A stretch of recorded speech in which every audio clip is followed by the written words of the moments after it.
BC రిజర్వేషన్ల ఉద్యమంలో ముందున్న విషయం మీ అందరికీ తెలుసు. మరి బీసీలకు రిజర్వేషన్ రావాలంటే రాష్ట్రపతి గారి దగ్గర పెండింగ్ ఉన్నటువంటి 2 బీసీ బిల్లులు పాస్ కావాలంటే కేంద్ర ప్రభుత్వం మీద ఒత్తిడి తీసుకురావాలనేటటువంటి ఉద్దేశంతో ఏ కామారెడ్డిలో అయితే బీసీలకు 42% ఇస్తామని ప్రభుత్వం మోసం చేసిందో అదే కామారెడ్డిలో రైలు ఆపి ఢిల్లీకి ఒక మెసేజ్ పంపాలన్న ఉద్దేశంతో మేమందరం కూడా కలిసి రైలు రోకో చేసిన విషయం ప్రజలందరి దృష్టిలో కూడా ఉన్నది. అనేక ఉద్యమాలు చేస్తూ ఆ ఉద్యమాలలో రైలు రోకోను కూడా మేము టేకప్ చేయడం జరిగింది. ఫ్యూచర్లో కూడా భారతీయ జనతా పార్టీ ప్రభుత్వానికి మేము డిమాండ్ చేస్తూ ఉన్నాం, ఏదైతే బీసీ బిల్లులు మీ దగ్గర పెండింగ్ ఉన్నాయో తొందరగా వాటిని పాస్ చేసి పంపండి.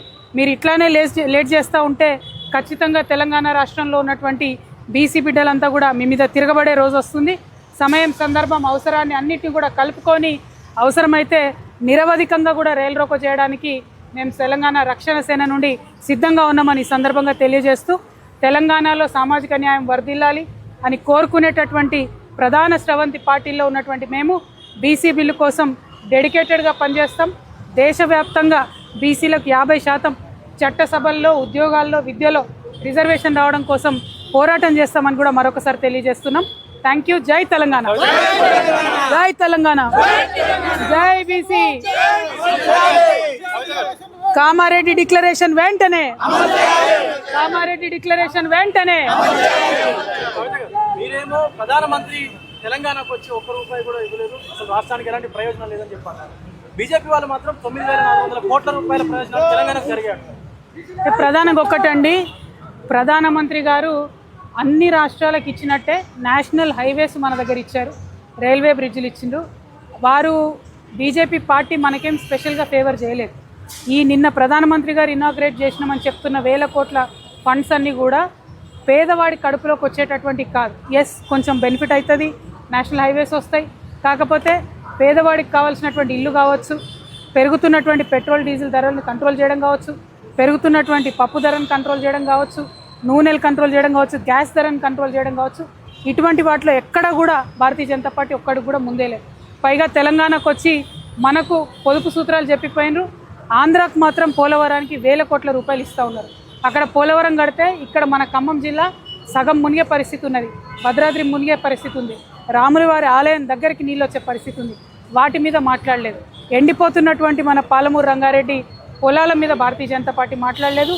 ప్రధానమంత్రి గారిని మేము డిమాండ్ చేస్తూ వస్తూ ఉన్నాము, మాకు ఒక్క ప్రాజెక్టు కన్నా నేషనల్ ప్రాజెక్ట్ స్టేటస్ ఇవ్వండి అని అడుగుతున్నాం. అత్యంత వెనుకబడ్డ జిల్లా కాబట్టి పాలమూరుకి ఏమని అడుగుతున్నాం. వీటన్నిటికీ కూడా అష్టగ్రహాల్లాగా ఉన్నటువంటి 8 మంది బీజేపీ ఎంపీలు తక్షణమే సమాధానం చెప్పాలి. సెన్సెస్లో ఓబీసీ కాలం పెట్టాలి. దీనికోసం తెలంగాణ నుండి ఉన్న బీజేపీ ఎంపీలు ఉద్యమం చేయాలి. అంటే ఈ మధ్య కాలంలో గత 4-5 రోజులుగా కూడా తెలంగాణ వ్యాప్తంగా, దేశవ్యాప్తంగా కూడా ఒక విషయం అయితే పూర్తిగా వైరల్ అవుతున్నటువంటి పరిస్థితి కనిపిస్తుంది. కేంద్ర సహాయ హోంమంత్రి కొడుకే పోక్సో కేసులో ఎదుర్కొన్నాడు, ఆయన్ని కాపాడుతూ వస్తుంది కాంగ్రెస్ ప్రభుత్వం, అటు ప్రతిపక్ష బీఆర్ఎస్ మాట్లాడుతాం, మీరు కూడా మాట్లాడతాం. దీనిపైన మీ కామెంట్? ప్రధానంగా ఒకటండి, POCSO is a serious case. అంత గంభీరమైనటువంటి ఆరోపణలు వారి కుటుంబ సభ్యుల మీద ఉన్నప్పుడు కేంద్ర మంత్రి గారు ప్రధానమంత్రి గారి పక్కన, ముఖ్యమంత్రి గారి పక్కన వేదికలు పంచుకోవడం అన్నది న్యాయాన్ని, చట్టాన్ని, దాని మీద ఉండేటటువంటి నమ్మకాన్ని తగ్గించినట్టుగా మేము భావిస్తూ ఉన్నాము. వారు వెళ్ళి ఉండకుండా ఉండాల్సింది మొదటిది. రెండవది, వారు వెళ్ళిన తర్వాత రాష్ట్ర ప్రభుత్వం తెలంగాణ మహిళలకు ఒక కాన్ఫిడెన్స్ ఇవ్వడానికి ఇమీడియట్గా వారి కుటుంబ సభ్యులు ఎవరైతే ఆరోపణలు ఎదుర్కొంటూ ఉన్నారో వారి మీద లుకౌట్ నోటీస్ ఇవ్వాలని చెప్పి మేము డిమాండ్ చేస్తూ ఉన్నాం. సో ఇట్లా మహిళలకు కాన్ఫిడెన్స్ ఇచ్చే విధంగా ప్రభుత్వాలు ఉండాలి తప్పితే ఇంకోటి కాదు. వారు అది ఇవ్వాలని డిమాండ్ చేస్తారు. కేంద్ర హోంమంత్రి కొడుకే అబ్స్కాండింగ్ లో ఉన్నాడని చెప్పేసి పోస్టులు పెడతాం తెలంగాణ వ్యాప్తంగా. ఎవరు పెడుతున్నారో మనకు తెలుసు కదా, వాళ్ళు ఎవరు పెడుతున్నారో మనకు తెలుసు. వారు నేను కోరేది ఒకటే, ప్రధానమంత్రి గారి దగ్గర నుంచి పాలమూరు కోసం ఏమైనా తీసుకురండి, దానికోసం ఉద్యమం చేయండి తప్పితే ఒక పిల్లగాడు, అది కూడా పాలిటిక్స్లో లేని పిల్లగాడి మీద పడి పర్సనల్ అటాక్ చేయడం అన్నది నాకు పర్సనల్గా నచ్చని అంశం. ఆజ్ హమ్ నాంపల్లి కోర్ట్ మే, నాంపల్లి కోర్టే కదా, मनोरंजन को जय तेलंगाना। उर्दू रिपोर्टर है, इधर आई उर्दू वाले, इधर आई, इधर आई उर्दू वाले, इधर आई। जय तेलंगाना। आज हम नामपल्ली में मनोरंजन कोर्ट में हैं। जो कांग्रेस पार्टी ने कामारेड्डी डिक्लेरेशन में जैसे उन्होंने बताया था कि बीसी रिजर्वेशन 42% को अमल करेंगे और बहुत सारे ऐसे मुद्दे जो बीसीस के लिए उन्होंने वायदे किए थे वो सारे चीज़ों से वो मुकर गए हैं। तो इसीलिए हम रेल रोको करके हमारी जो प्रोटेस्ट है उसको हमने बताया था। अब रेलवे केस में यहाँ हाजिर होने के लिए हम यहाँ पे आए हैं, लेकिन हम मोदी सरकार से भी डिमांड करते हैं कि तेलंगाना से जो पास होके 2 BC बिल आपके पास है, ऑनरेबल प्रेसिडेंट के असेंट के लिए है, उसके ऊपर मोदी सरकार को इनिशिएटिव लेना चाहिए। हमारे तेलंगाना BCs के साथ इंसाफ करने के लिए वो जो 42% का बिल्स वहाँ पे पेंडिंग है उसको इमीडिएटली पास करके वापस करना चाहिए।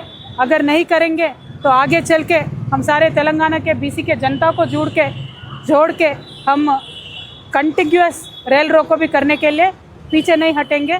हरगिज़ किसी हालत में BC रिजर्वेशंस को हम डिमांड करके उसको करके रहेंगे। Thank you. जय तेलंगाना।